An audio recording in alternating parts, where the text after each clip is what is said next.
So, hello people, this is your channel CTV and in this video we are going to start a new chapter. ठीक है, तो हम एक नया chapter start कर रहे हैं डेरिवेटिव एंड हम जो है डेरिवेटिव के क्वेश्चंस करेंगे including interest rate management. Right, चलो तो हम तो स्टार्ट कर रहे हैं क्वेश्चन. ठीक है, कंसेप्ट हम क्वेश्चन को सॉल्व करने जितना कंसेप्ट की जो ज़रूरत रहेगी हम उतना कंसेप्ट पढ़ेंगे एंड उसके बेसिस पे क्वेश्चन करेंगे. ठीक है, और जब एक बड़ा क्वेश्चन आएगा जैसे कि फ्यूचर का क्वेश्चन आएगा, जब समझाना थोड़ा ज़रूरी रहेगा कि यार फ्यूचर इस तरीके से होता है, फॉरवर्ड इस तरीके से होता है, तो वो तो मैं एक्सप्लेन करूँगा ही. ठीक है, तो आप डायरेक्ट क्वेश्चन पे आओ, कोई दिक्कत नहीं है, हो जाएगा, आपको समझ में आ जाएगा. पहले मैं आता हूँ हैजिंग पे. हैजिंग के कुछ दो क्वेश्चन है छोटे छोटे, उन दो क्वेश्चन की बात करते हैं. देखो ऐसा रहता है कि कैश मार्केट होता है और एक फ्यूचर मार्केट होता है.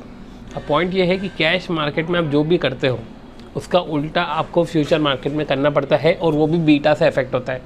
ये पर्टिकुलर चीज़ अगर आपको याद है तो सपोज़ करो कि भैया इसके पे आप सपोज़ क्या करो, अब डायरेक्ट हम क्वेश्चन ही करेंगे जहाँ पे मैं आपको बताऊंगा कि देखो कैश मार्केट में ये पोजीशन है, इसका उल्टा आपको फ्यूचर मार्केट में करना है बीटा से मल्टीप्लाई करके, बीटा का इफेक्ट आएगा उसमें. ठीक है, अब इसके बेसिस पे क्वेश्चन करते हैं. बस ये छोटा सा कंसेप्ट है, इसके बेसिस पे क्वेश्चन करते हैं. तो देखो अब जैसे कि the beta of the SBI is 0.8. Right, और पर्सन ने कैश मार्केट में, ठीक है, लॉन्ग लिया है. अब उसको कंप्लीट हेज करना है. ये जो मैं बोल रहा हूँ ना बीटा से इफेक्ट होता है, ठीक है, इसमें कंप्लीट हेज होता है. तो अब अगर SBI में लॉन्ग करा है तो निफ्टी में शॉर्ट करना पड़ेगा. तो निफ्टी में शॉर्ट कितना करेंगे, 2 लाख इंटू 0.8 तो हो जाएगा हमारा कंप्लीट हेज. पर इसने शॉर्ट कितना किया है, 1 लाख किया है, मतलब कि फुल्ली हेज नहीं है, ट्रेडिशनल हेजिंग 60,000 की चाहिए. ठीक है, ये हो गया. अगला क्वेश्चन देखते हैं. Which position on index future give the speculator a complete hedge. मैं कौन सा पोजीशन लूँ इंडेक्स फ्यूचर में ताकि स्पेक्यूलेटर को एक कंप्लीट हेज हो जाए. तो ठीक है, स्पेक्यूलेटर तो वो कंप्लीट हेज चाहिए. पहले ये बता दे तो कि तू कैश मार्केट में कर क्या रहा है. पहले पॉइंट में कैश मार्केट में वो 50 लाख का लॉन्ग कर दिया. तो भैया अगर तूने 50 लाख का लॉन्ग कर दिया तेरे को कंप्लीट हेज चाहिए, तो इसको 1.25 से मल्टीप्लाई कर लो, 62.5 का शॉर्ट ले ले. चलो तो पहला 62.5 का शॉर्ट. तो पहले केस में उसको मैंने बोला 62.5 का शॉर्ट लो. चलो दूसरा केस, शॉर्ट पोजीशन लिया है कैश मार्केट में 25 लाख का.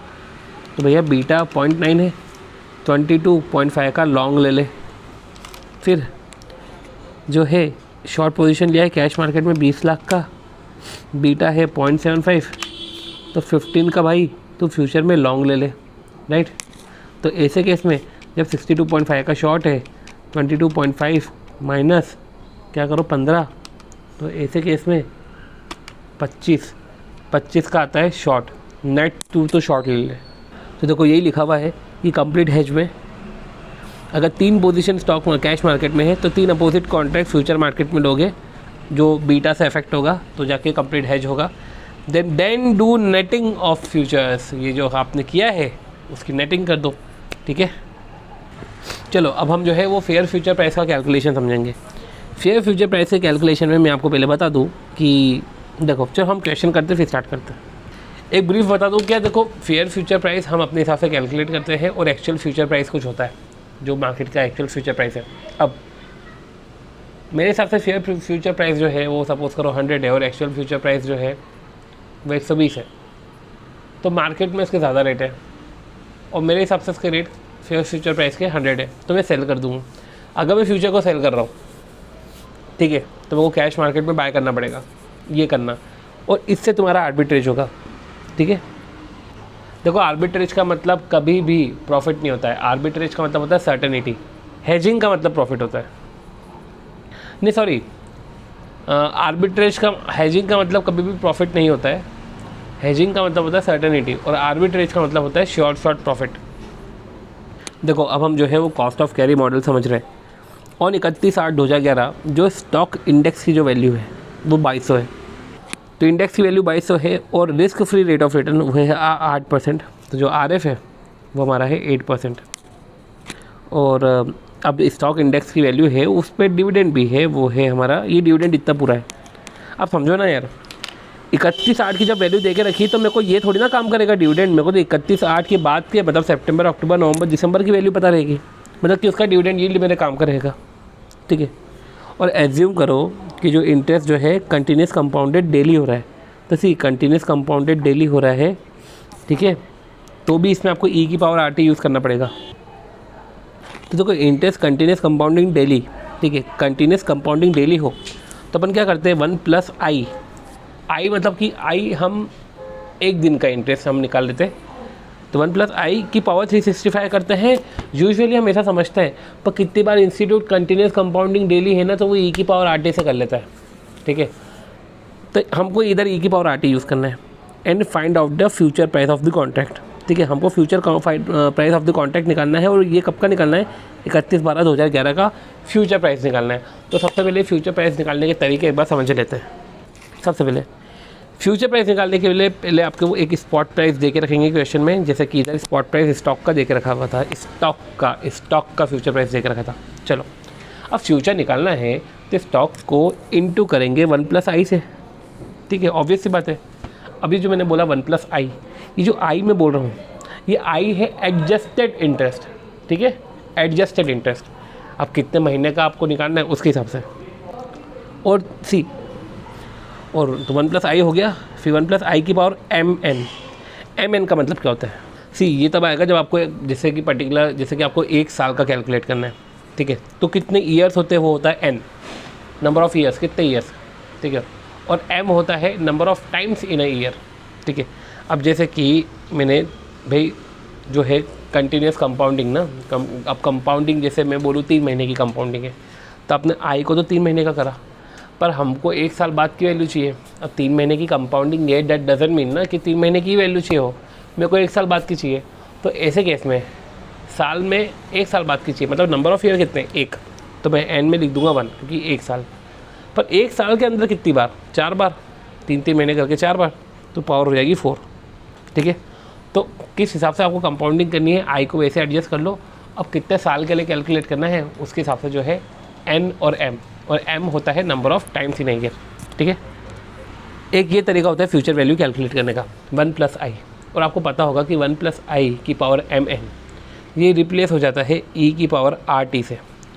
अब पॉइंट ये है कि इधर आप इंटरेस्ट के लिए आई यूज़ कर रहे हो, इधर आप आर यूज़ कर रहे हो, तो सी आई मैंने बोला था एडजस्टेड इंटरेस्ट, आर हमेशा पर एनम होता है, आर हमेशा पर एनम होता है, मतलब कि अगर कंटिन्यूस कंपाउंडिंग है, ठीक है, आर तो हमका आपका यही रहेगा, ठीक है, आर आपको यही रहेगा, और टी को एडजस्ट करते रहो आप कि आपको कितने साल कितने महीने बाद का चाहिए, 4 महीने बाद का चाहिए, तब सिंस आर 1 साल का है तो इंटू 4/12 करो, ठीक है, वैसे आपको कैलकुलेशन करने पड़ेंगे, ठीक है।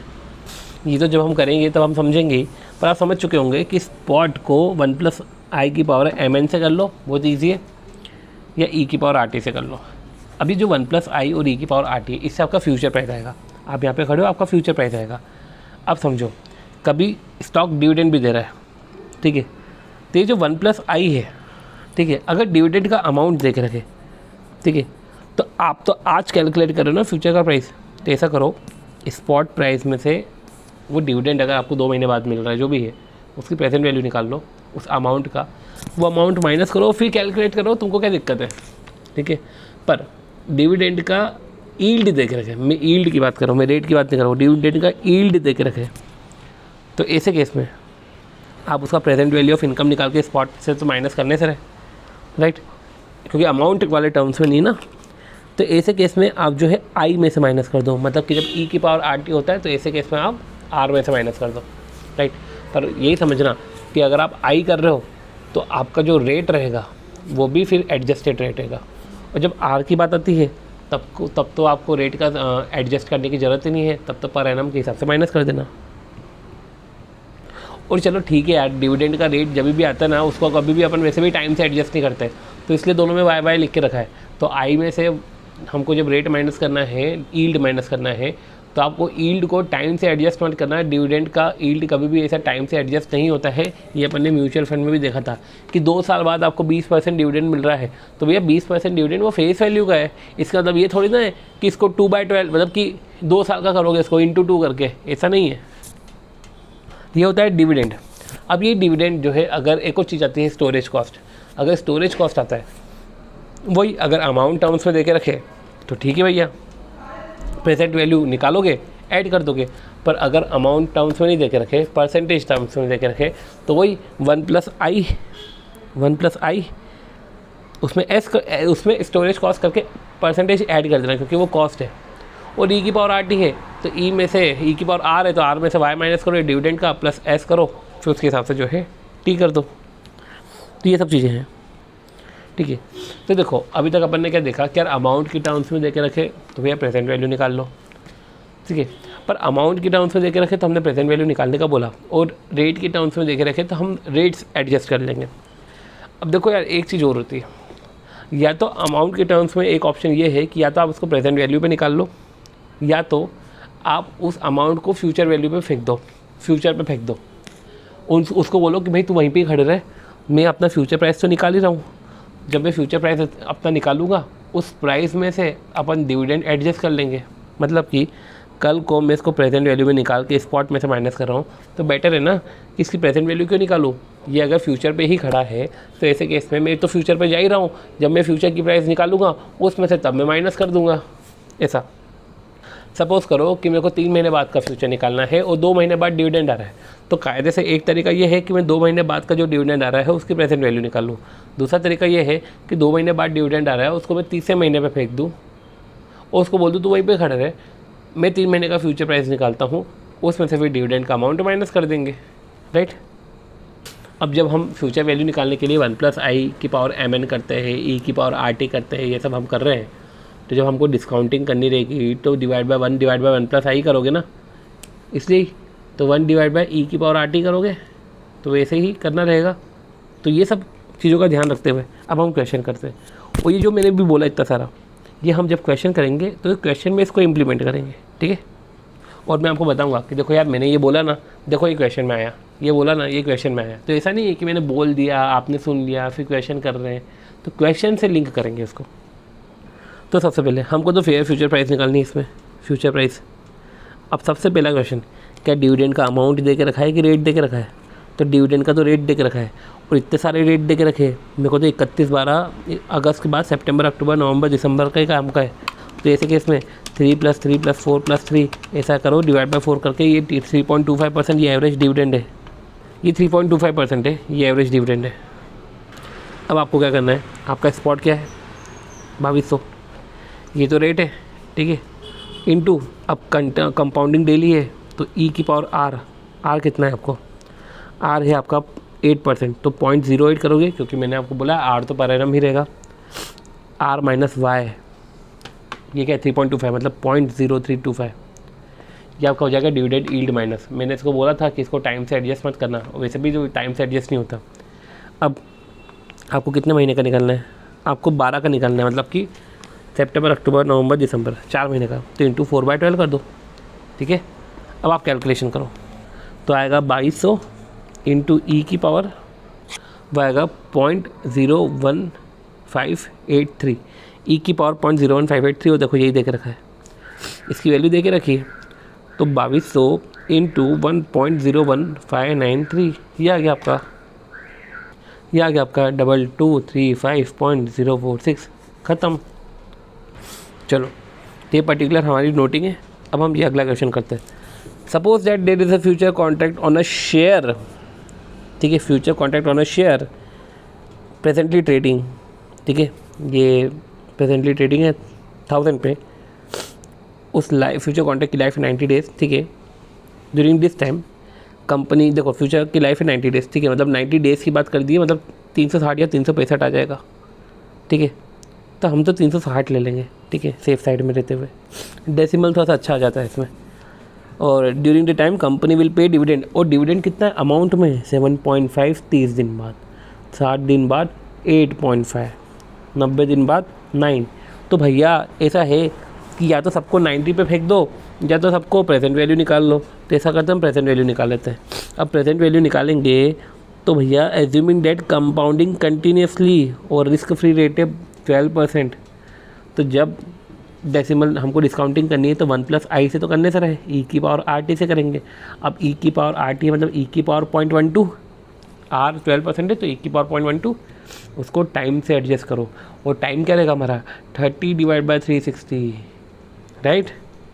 वैसे ही 60 दिन करेगा तो e की पावर 0.12 60 डिवाइड बाई 360, फिर e की पावर 0.12 90 डिवाइड बाई 360, ठीक है। तो चलो e की पावर सबकी वैल्यू निकाल लो। तो देखो e की पावर तो आ गई 0.01, 0.02, 0.03। अब इसको डिस्काउंट करना है, मतलब 1 डिवाइड बाय 1.1 प्लस आई करते ना, तो 1 डिवाइड बाई ई की पावर आर टी करना है। पर 1 डिवाइड बाई ई की पावर आर टी को एक तरीके से वो लिखते हैं जो है ई की पावर माइनस आर टी। तो इसलिए ई की पावर 0.01, 0.02, 0.03 को नेगेटिव में दे के रखा है।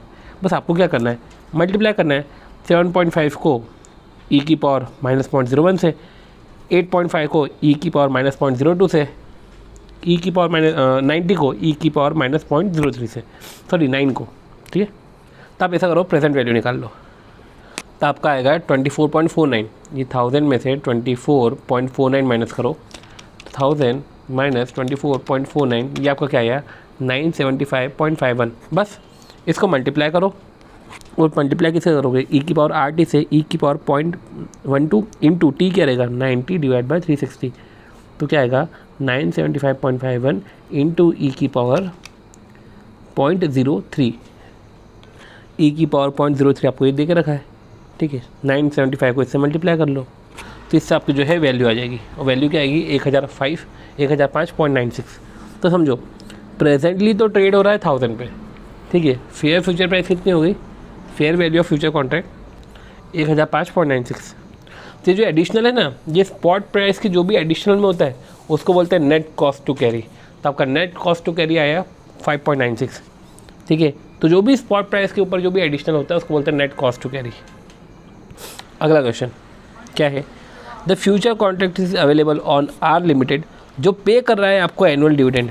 अब देखो जब बोल दिया कि ये आपको पे कर रहा है एनुअल डिविडेंड, तो क्या ये डिविडेंड स्पॉट का है कि 1 साल बाद का है।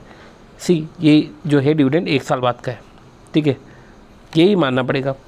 और हुज स्टॉक, ठीक है, इस आर लिमिटेड का फ्यूचर अवेलेबल है जिसके स्टॉक का करंट प्राइस 125 है, तो ठीक है, स्पॉट प्राइस आपको दे के रखा है। और इस फ्यूचर कॉन्ट्रैक्ट के अंदर 1000 शेयर्स है। तो ऐसा करें, आप पहले 1 शेयर का कैलकुलेट कर लो, फिर 1000 का करते रहना, ठीक है। और ठीक है, और टी बिल रेट है 8%। आपको तो क्या करना है, प्राइस ऑफ 1 फ्यूचर कॉन्ट्रैक्ट निकालना है, ठीक है। अब देखो कितने साल, कितने महीने का, कितने दिन का ये नहीं बोला, तो 1 साल का ही मानो, ठीक है। तो ये जब 1 साल पे ये खड़ाई है 4, तो हम जो है फ्यूचर प्राइस ही निकाल लेते। तो 125 इंटू 1 प्लस 0.08, ये फेयर फ्यूचर प्राइस कितना आया 125 इंटू 1 प्लस 0.08, 135 माइनस 4 करो तो 131। ये भूल मत जाना कि ये 131 1 का है, ठीक है। ईच फ्यूचर कॉन्ट्रैक्ट में 1000 शेयर है, आपने 1 शेयर का निकाला है, उसको 1000 से मल्टीप्लाई कर देना तो 131,000 आ जाएगा। चलो अब if the company stock price, ये जो है ना स्टॉक प्राइस, ये जो 125 था ना, ये अगर 6% से कम हो गया, ठीक है, ठीक है, ये अगर 6% से कम हो गया मतलब 117.5, what will be the price of 1 future contract. तो अभी तो 1 शेयर का प्राइस है 117.5, तो इंटू 1.08 कर दो, ठीक है, इंटू 1.08 करा, ये हुआ 126.9, 126.9 को 100 से मल्टीप्लाई करा, या जो भी 1000 से, तो 126,900, ये हमारा प्राइस ऑफ 1 फ्यूचर कॉन्ट्रैक्ट आया, ठीक है। तो आपकी फ्यूचर कॉन्ट्रैक्ट की प्राइस ऑफ 1 फ्यूचर कॉन्ट्रैक्ट, आपके 1 फ्यूचर कॉन्ट्रैक्ट की वैल्यू आ गई, ठीक है, जिसके अंदर 1000 शेयर्स थे। और as a result of stock price decrease, since आपका स्टॉक प्राइस डिक्रीज हुआ, will an investor that has long position, जिसने लॉन्ग पोजीशन किया था फ्यूचर कॉन्ट्रैक्ट में, उसको गेन हुआ कि लॉस हुआ, उसको लॉस हुआ ना। 1,31,000 जो है उसका फ्यूचर कॉन्ट्रैक्ट की वैल्यू थी, अब वो हो गई 1,26,900, तो लॉस हुआ 8,100 का, 1,22,000 था तो 8,100 का लॉस हो गया। ध्यान रखना कि ये जो डिविडेंड है, ये डिविडेंड हमको माइनस करना था, ठीक है। तो जो 125 आया था वो 125 भी माइनस जो है डिविडेंड माइनस करने के बाद ही आया था, राइट। तो समझो, तो ये जो 126.9 है उसमें से भी 4 माइनस करोगे, ठीक है, तो 122.9 आएगा, और फिर उसको 1000 से मल्टीप्लाई कर लो, इस तरीके से हो जाएगा। ओके, चलो calculate the price of 6 month future contract on a share. तो calculate the price of 6 month future contract on a share that is currently price. वो जो शेयर है ना वो करंटली प्राइस है 75 पे। हमको तो 6 मंथ का फ्यूचर कॉन्ट्रैक्ट निकालना है। शेयर की करंटली प्राइस है 75। The share is expected to pay a ₹2 dividend 4 month from today. मेरे को 6 महीने बाद का निकालना है फ्यूचर कॉन्ट्रैक्ट। 4 मंथ बाद जो है ₹2 का डिविडेंड मेरे को मिलेगा। अभी की स्पॉट प्राइस 75 है। The continuously compounded risk free rate is 0.12 per annum. तो 75 इंटू e⁻RT, तो R अपना 0.12 है, ठीक है, T है 6/12। इस तरीके से आप कैलकुलेट करो तो इससे आपका जो है 6 महीने बाद का फ्यूचर प्राइस आ जाएगा। एक शेयर का निकालो, फिर इसको जो है कॉन्ट्रैक्ट साइज़ 100 से मल्टीप्लाई कर देना तो आपका आ जाएगा। तो सी आपका जो है पहले 79.63 आता है, 79.638, फिर इसका आप 100 से मल्टीप्लाई करोगे तो 7963.8 आ जाएगा।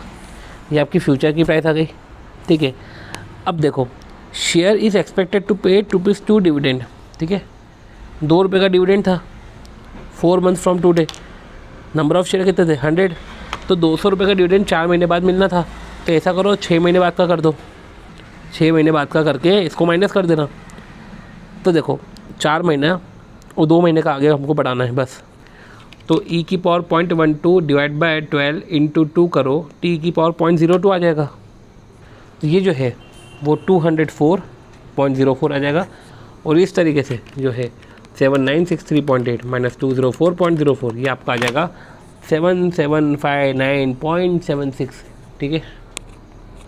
अब समझो आपकी इनिशियल की वैल्यू कितनी थी, आपकी इनिशियल की वैल्यू तो 7400 थी, सॉरी आपकी पहले तो ये आ गई 7759.76, ये आपका फेयर फ्यूचर प्राइस आ गया। अब देखो अगर कॉन्ट्रैक्ट वैल्यू 7400 है, सी कॉन्ट्रैक्ट वैल्यू 7400 है, मेरे हिसाब से 7759.76 है। अब मैं क्या करूँगा, अगर एक्चुअल फ्यूचर प्राइस 7400 है और 7759.76 हो गया है, तो ऐसे केस में एक्चुअल मेरा कम है और फेयर फ्यूचर प्राइस ज़्यादा है, तो ऐसे केस में मैं बाय करूँगा। जब मैं बाय करूँगा फ्यूचर तो मैं सेल करूँगा स्टॉक में, कैश मार्केट में, बाय करूँगा फ्यूचर मार्केट में, सेल करूँगा कैश मार्केट में। कैश मार्केट को जो हम बोले स्पॉट मार्केट भी बोल सकते हैं। तो सी जब स्पॉट पे सेल करेंगे तो अब देखो स्पॉट पे सेल करेंगे, देखो contract value actual future price मेरे कम है, तो ऐसे कैसे मैं स्पॉट पे सेल करूँगा। स्पॉट पे क्या सेल करूँगा 100 स्टॉक्स को 75 के भाव पे, राइट। तो 7500 मेरे पास आ जाएंगे, ठीक है, ये स्पॉट पे बेच के ही आ जाएंगे, राइट। और 6 महीने तक मैं इसको इन्वेस्ट करूँगा।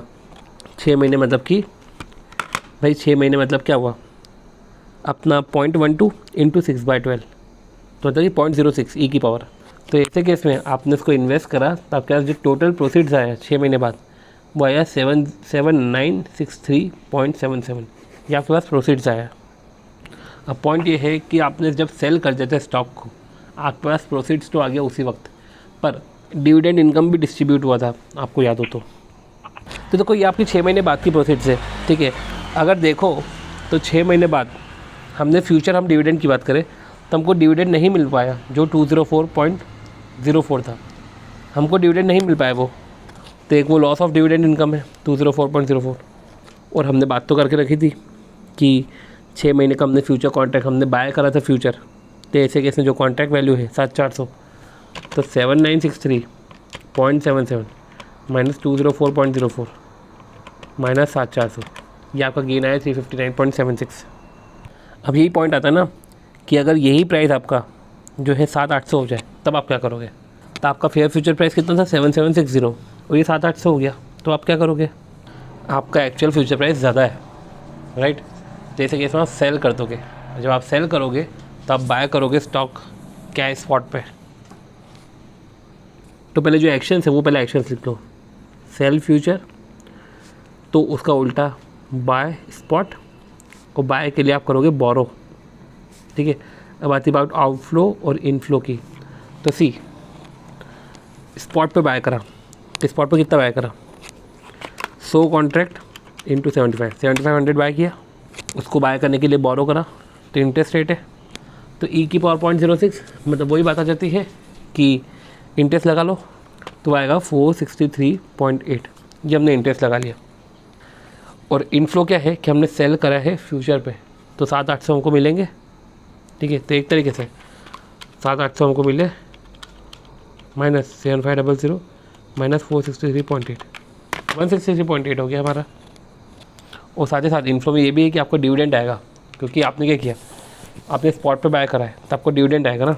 वो डिविडेंड कितना है, 204.04, राइट।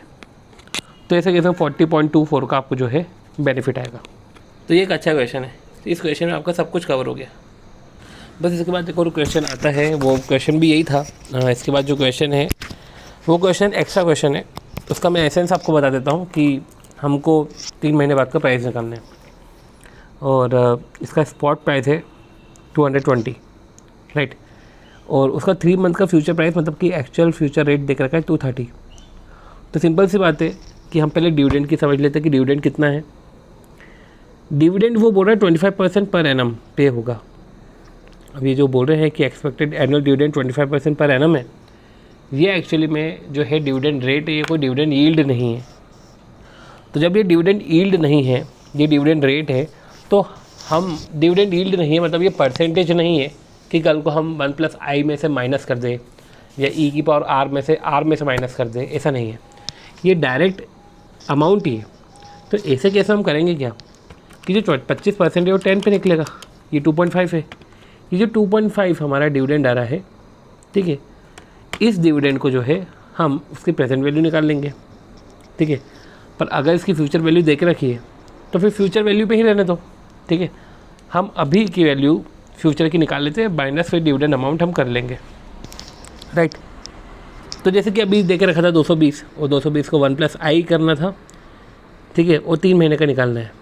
तो ऐसे केस में बकायदा वही करा आपने कि 1+i करा, इंटरेस्ट को एडजस्ट करा, और आपने 3 महीने का फ्यूचर निकाल के उसमें से डिविडेंड माइनस करके आपने अपनी फ्यूचर की प्राइस निकाल दी, ठीक है।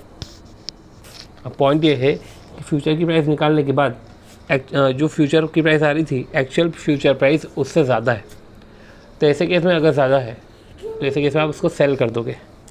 तो सेल करोगे फ्यूचर, बाय करोगे स्पॉट, और बाय करने के लिए आपको करना पड़ेगा बोरो, राइट।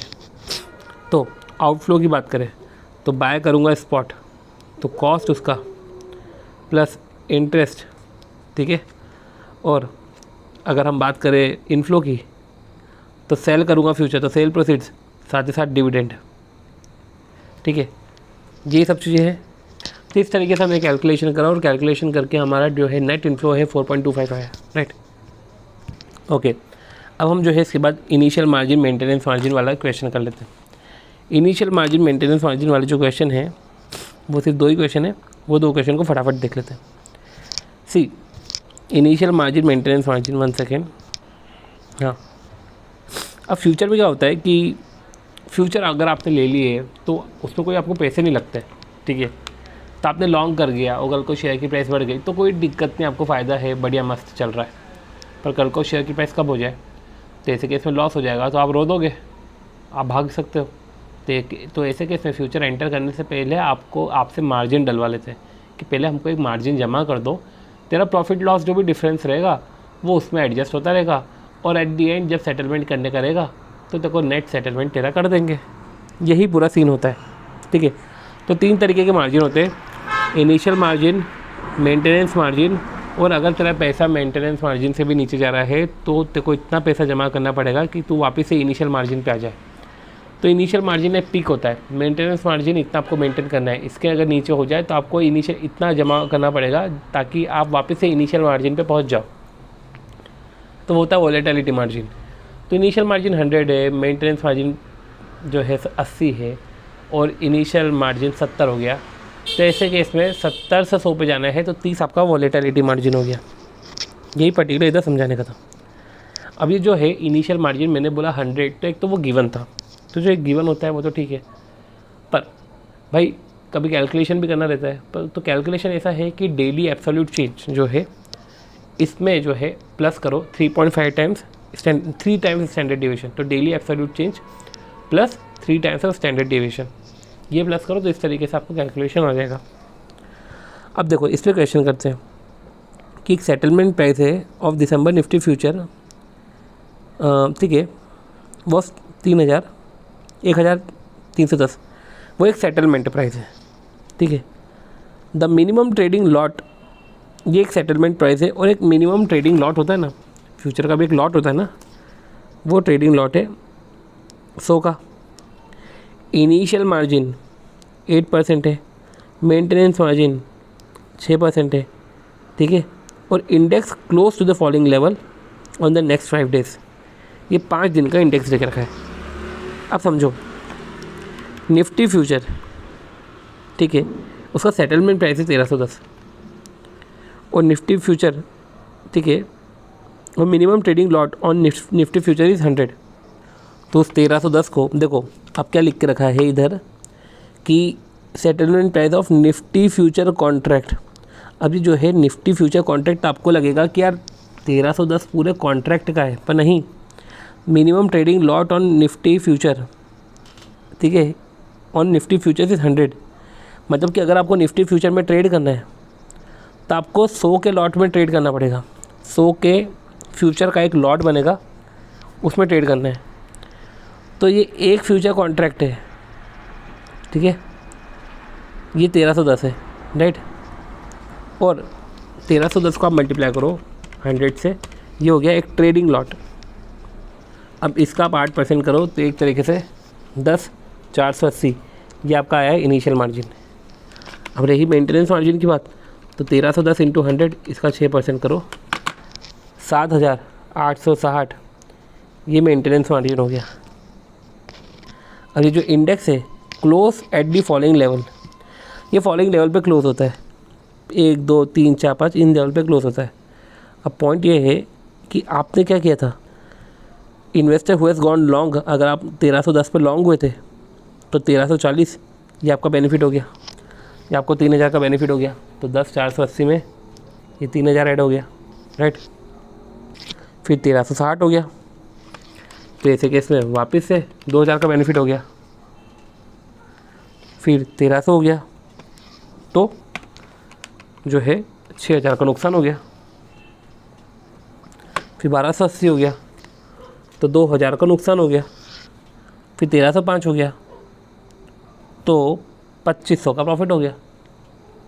पर ये जो मैं कैलकुलेशन कर रहा हूँ ये बहुत ही वेग है, इन द सेंस कि आपको क्यूमुलेटिव भी तो निकालना है। देखो मैंने बोला 10,480, उसमें 13,000, ठीक है। अब यार इनिशियल मार्जिन और मेंटेनेंस मार्जिन कितना था, पहले ये देखो, मेंटेनेंस मार्जिन था 7,860, ठीक है। तो 10,480 में 3,000 ऐड करो तो 13,480, 13,480 में 2,000 ऐड करो 15,480, 15,480 में से 6,000 माइनस करो तो 9,480 आता है, फिर 2,000 माइनस करो तो 7,480 आता है, और ये 7,480 अपना हमारा मेंटेनेंस मार्जिन से हो गया कम। अब जब मेंटेनेंस मार्जिन से हो गया कम तो ऐसे केस में माइनस 10,480, ये जो डिफरेंस है 3,000, ये ऐड करो, ये कैश बुलवाओ, तो आपका आएगा 10,480 वापस से, और 10,480 के बाद ये प्लस जो है वापस से आपको गेन हो रहा है तो 2500 ऐड हो जाएगा। यही बात आ जाती है, ये इनिशियल मार्जिन और मेंटेनेंस मार्जिन तो सेम ही रहेगा।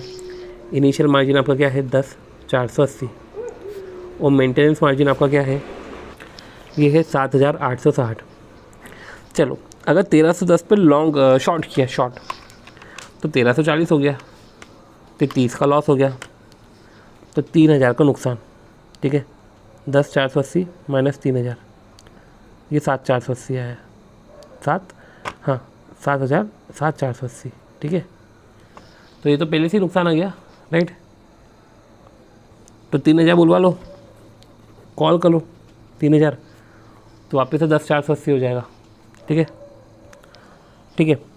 अब 1,360 हो गया, ठीक है, कम होना था ये और बढ़ गया, तो ऐसे कैसे वो नीचे गिरा, ये 2,000 माइनस हुआ तो वापस से कॉल मंगवाओ, वापस से 10,480 पे फिक्स हुआ। अब 1,300 हुआ, ये प्रॉफिट हुआ, ठीक है। तो प्रॉफिट कितना हुआ आपको 1,000 का, तो हो गया 1,000 का प्रॉफिट, तो हो गया 9,480, ठीक है।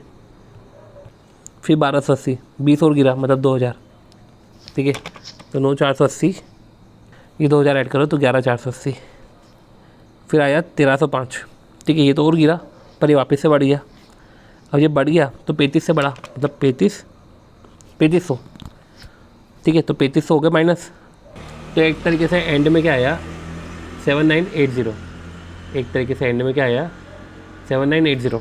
सी मैं इसको वापस से कैलकुलेट करके बताता हूँ कि भैया हमारा 1310 का तो फ्यूचर था। पहले इनिशियल मार्जिन और मेंटेनेंस मार्जिन लिख लो आप, ठीक है। अब डे 1 पे जो है 1340 है। अब देखो ये आपको इधर हुआ लॉन्ग पे, मैं वापस से लॉन्ग की बात करूँ, आपको हुआ गेन, ठीक है, ये आपको हुआ 3000 का गेन, राइट। ये हो गया आपका 13480, ठीक है। ये डे 2 की बात करूँ, डे 2 में आपको हो गया 1360, वापस से गेन हुआ, ये 2000 का गेन हुआ, ये 15480 हो गया, फिर 1300 हुआ, ये लॉस हुआ, ये 6000 का लॉस हुआ, ये 9480 हुआ, फिर 1280 हुआ, ये लॉस हुआ, ये 2000 का लॉस हुआ, ये 7480 हुआ। अब जैसे ही 7480 हुआ आपने कॉल करा मनी कितना, ताकि जो है 7480 माइनस 10 480 3000 लेकर आ जाओ।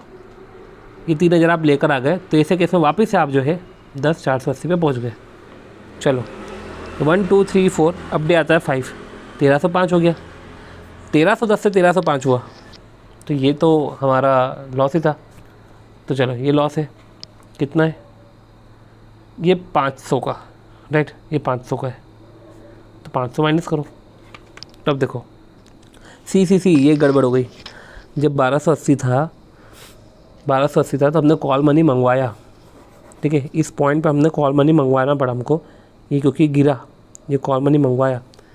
तो कॉल मनी मंगवा के 10,480 हुआ, तो अगला जो 1305 है वो 1310 माइनस 1305 नहीं होगा, वो 1280 माइनस 1305 ही होगा। इन द सेंस कि 35 जो है तो प्रॉफिट ही है, तो 3500 हो गया, ठीक है,